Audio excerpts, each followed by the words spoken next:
Hello बच्चों, आज की वीडियो में हम पढ़ेंगे हुसैन की कहानी अपनी ज़बानी पाठ के क्वेश्चन आंसर्स। तो चलिए वीडियो शुरू करते हैं। हुसैन की कहानी अपनी ज़बानी पाठ में क्या बताया गया है। ये कहानी मकबूल फिदा हुसैन की आत्मकथा है, जिसमें उन्होंने अपने जीवन, कला के प्रति जुनून और अपनी कला यात्रा के बारे में बताया है। मकबूल अब लड़का नहीं रहा क्योंकि उसके दादा चल बसे थे। इस बात को कहने का लेखक का क्या अर्थ है? लेखक मकबूल फिदा हुसैन का अपने दादाजी के साथ बहुत लगाव था। उनकी मृत्यु के बाद मकबूल ने बच्चों जैसी शरारती करना छोड़ दिया था और गुमसुम सा रहने लगा था। वह हर समय दादाजी के कमरे में बैठा रहता था और उन्हीं की भूरी अचकन ओढ़कर उन्हीं के पलंग पर सो जाया करता था।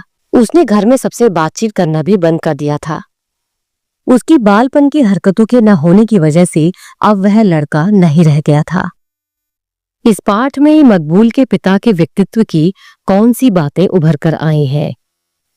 जब मकबूल के पिता को यह एहसास हुआ कि उनका बेटा अपने दादा की मौत से उभर नहीं पाया है, तब उन्होंने उसे डांटने के बजाय उसके साथ प्यार से पेश आए और उसका दाखिला बड़ौदा के बोर्डिंग स्कूल में करवा दिया, जिससे जगह और माहौल बदलने से वह अपने दादा के दुख को भूल सके। इस बात से ये पता चलता है कि लेखक के पिता एक समझदार और सुलझे हुए इंसान थे। वह अपने बेटे की कला की प्रतिभा को हमेशा ही हौसला देते रहते थे। उन्होंने बेंद्रे साहब के कहने पर अपने बेटे के लिए ऑयल पेंटिंग का पूरा सामान मंगवा लिया था। इस बात से ये पता चलता है कि वह कला के प्रति जागरूक किस्म के इंसान थे और हुनर और प्रतिभा को अच्छे से पहचानते थे। लेखक ने अपने 5 मित्रों के जो शब्द चित्र प्रस्तुत किए हैं, उनसे उनके अलग अलग व्यक्तित्व की झलक मिलती है। फिर भी वे घनिष्ठ मित्र यानी गहरे दोस्त कैसे बने? लेखक ने अपने 5 मित्रों के बारे में जो भी बताया, उसके अनुसार 5 के स्वभाव अलग अलग हैं, लेकिन इस बात से उनकी मित्रता पर, उनकी दोस्ती पर कभी कोई फर्क नहीं पड़ा, क्योंकि उन सभी में कलाकार की सोच विद्यमान थी। उन 5 की दोस्ती स्वार्थ पर आधारित नहीं थी, इसीलिए वे गहरे दोस्त थे, क्योंकि वे सभी एक दूसरे के भीतर छिपे कलाकार को पहचानते थे और उसकी कद्र करते थे। इसीलिए उन सभी में इतनी गहरी मित्रता थी। लेखक जन्मजात कलाकार है। इस आत्मकथा में सबसे पहले ये कहां से पता चलता है? इस बात का पता इस पाठ में उस समय से चलता है जब बड़ौदा के बोर्डिंग स्कूल में उनके ड्राइंग मास्टर मोहम्मद अतहर ने ब्लैक बोर्ड पर सफेद चौक से एक बड़ी सी चिड़िया बनाई और लड़कों से कहा कि अपनी अपनी स्लेट पर इस चिड़िया की नकल करो। तब मकबूल फिदा हुसैन ने उस चिड़िया को बिल्कुल उसी तरह से अपनी स्लेट पर बना दिया था, जिसे देखकर सभी आश्चर्यचकित रह गए थे। इसी बात से पता चलता है कि लेखक जन्मजात कलाकार है। दुकान पर बैठे बैठे भी मकबूल के भीतर का कलाकार उसके किन कार्यकलापों से अभिव्यक्त होता है। मकबूल फिदा हुसैन को पेंटिंग से बहुत लगाव था। जब कभी वह दुकान पर बैठते तो वहां भी कुछ न कुछ ड्राइंग बनाते रहते थे। पेंटिंग से उसे इतना प्यार था कि हिसाब की किताब में 10 रुपए लिखते तो ड्राइंग की कॉपी में 20 चित्र बना दिया करते थे। वह दुकान के सामने से घूंघट ताने गुजरने वाली एक मेहतरानी का स्केच, गेहूं की बोरी उठाए मजदूर की पेच वाली पगड़ी का स्केच, पठान की दाढ़ी और माथे पर सिजदे के निशान, बुर्का पहने औरत और बकरी के बच्चे का स्केच बनाया करते थे। अपनी पहली ऑयल पेंटिंग भी उन्होंने दुकान पर रहकर ही बनाई थी।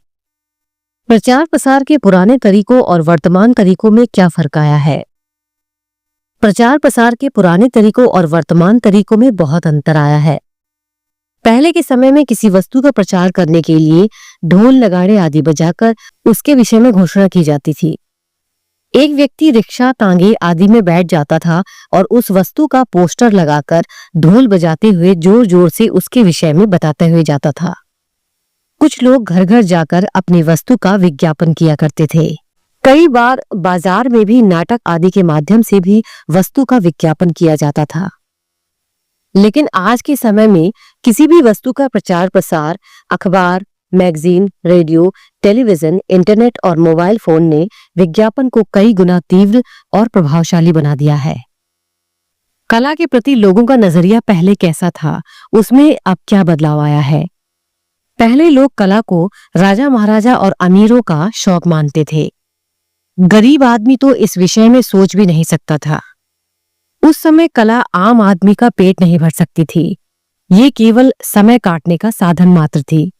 लेकिन अब समय बदल गया है।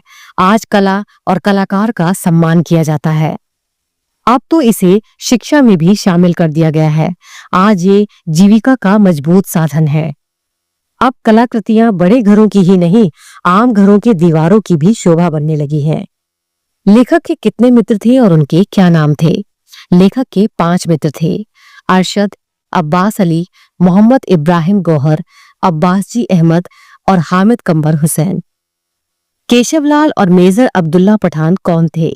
केशवलाल और मेजर अब्दुल्ला दोनों ही अध्यापक थे। केशवलाल गुजराती के क्लास टीचर और मेजर अब्दुल्ला पठान स्काउट अध्यापक थे।